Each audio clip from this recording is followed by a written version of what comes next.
Hi everyone, it's Roger here from What's on Disney Plus, and I'm here with Natalie Holt, who has worked on a number of Disney Plus movies and series, including Loki, Obi-Wan Kenobi, and most recently, The Princess.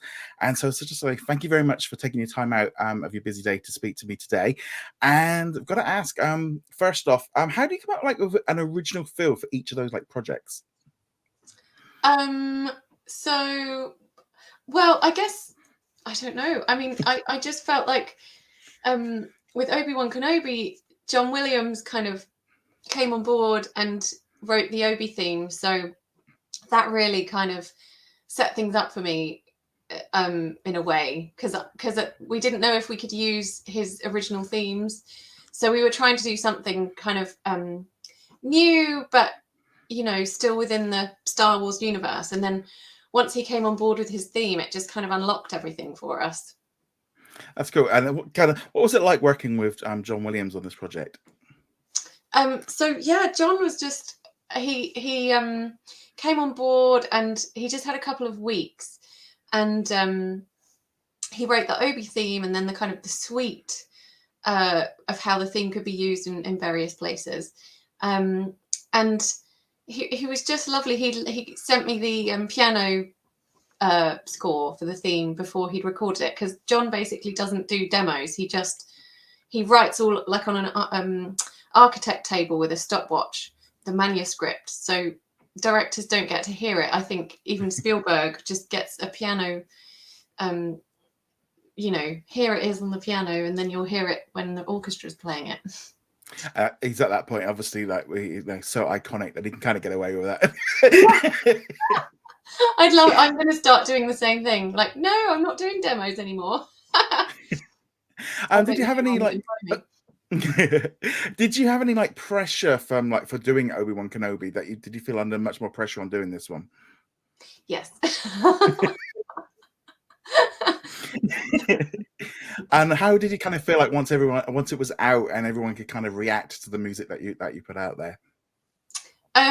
Yeah, I just felt this huge, I grew up with I sort of burnt out the VHS of all the three original Star Wars movies, because I watched them so much as a kid with my dad, and love John Williams. Just all of his work it's just the reason that I do what I do. So that's the stress just came from, oh my gosh, like the pressure of the legacy of the whole thing, and wanting to do it justice, and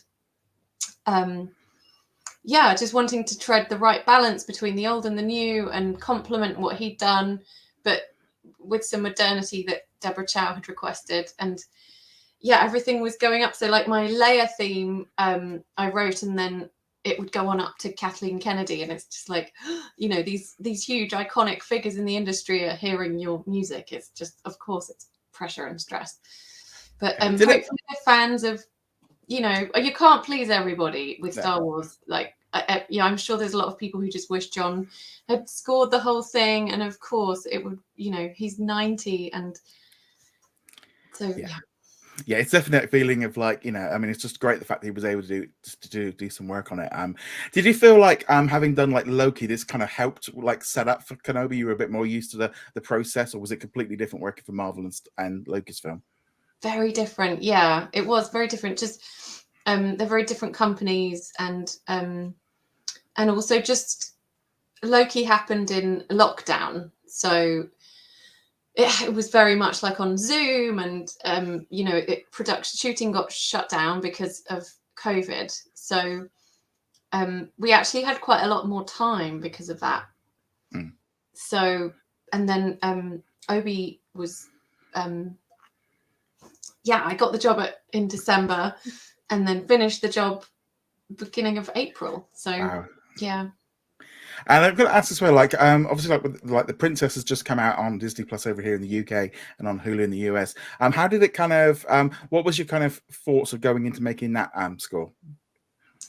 Well, The Princess. So I started on that in the autumn before I started on Obi. So it kind of I'd started off working with Kiet, and he just had these concepts of, it's like based on the Raid, kind of that idea of just like following someone through all these stylized action set pieces. And Kia, I watched his movie, the one that he did previously, which is like a samurai movie called Fury, and I just thought he was really talented, and this is his kind of first foray into everyone, of sort of mass. Well, I think it was like the #1 biggest film in Vietnam, but this is his first English language movie, I believe. So it was great to work with him, and he was very open, and the film's kind of set in a sort of medieval-ish fairy tale world. So we kind of, to go with the kind of kick-ass nature of the princess, we did like a guitar blended with huge orchestra, drums, and then lots of medieval instruments. So we had like a viol consort that were playing, kind of really scrubbing their instruments, playing in quite an unusual punky way.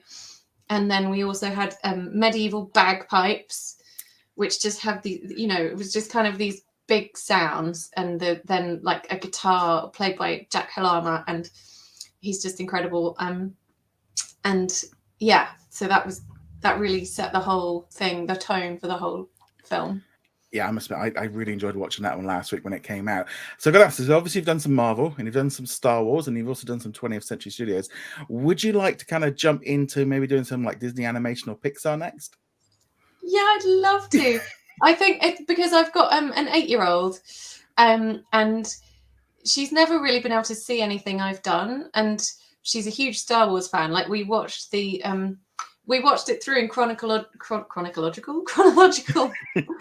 order in the lockdown. So we watched through the prequels, and we watched it all through. So it was quite good that I'd refreshed my memory of the whole universe before I even knew I was going to do the job. So Annie's a big fan, and she watched Obi, and that's the first thing I've done that my daughter could see. So I love working on things because Annie, I'm quite pulled away from her with my job. Like I had to go and be in LA for a month without her on Obi. So it was nice that she got to enjoy what I'd been working on.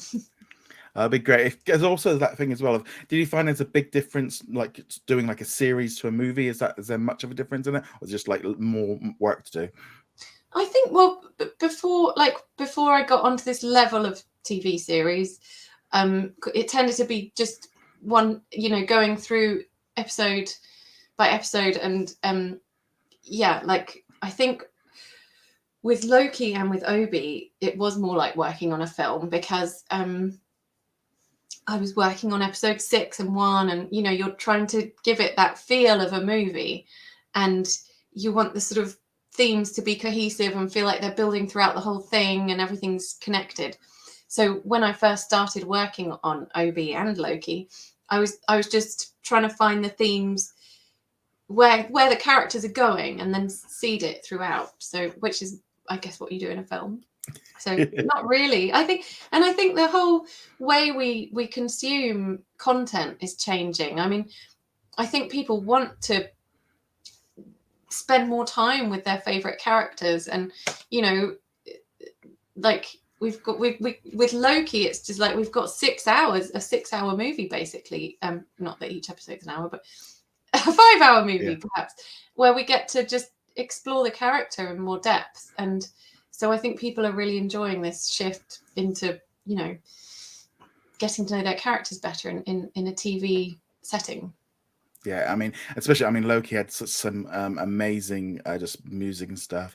I remember last summer I was lucky enough to go to the premiere in London, and your music was like blaring. I didn't get to go to that. And your music was like no, I feel bad now, but it's like your music was like playing like for a good like half an hour or so, like the theme. Oh, wow. And I always felt like for me, especially like the Loki music has always been like, I think because that was my first ever event I've ever been to, it was just like, that song just takes me back there. So that's like a personal thing for me with the theme of Loki. Like, it's not just about the series; it's about like an experience, which is obviously very different than what you get normally on Disney Plus. Oh, thank you. Well, I'm enjoyed it. And I'm going to ask as a kind of a final question just to close off, and it might be a little bit harder for you, but what has been your favorite Disney Plus original so far? that's an interesting one. I really liked WandaVision. I thought that was because I guess it was like so brilliant, and that's sort of the exploring grief, and there's so many levels to it, and visually just so stylish, and yeah, I loved WandaVision, and I love Loki. Like, I'm biased on that one because I worked with him. Yeah, and Mandalorian, I just adore, and I think Ludwig is a certified genius. Yeah, it's that kind of thing as well of like I mean, that the main theme and stuff is just like gets, I just stick it on repeat and it just keeps going and stuff. But yeah, I just want to say again, just thank you so much for taking your time out to speak to me today. And thank you so much for some great music on some of these Disney Plus originals. Oh, thank you. Great to meet you. Cheers. Thank you very much. Right, thanks. All Bye. right. Thank you very much for watching this video. Make sure you go check us out over at whatsondisneyplus.com. Like, follow, and subscribe. Also, a huge thank you to all of our supporters over on Patreon and also on our YouTube channel memberships. And I shall see you guys in another video. Laters.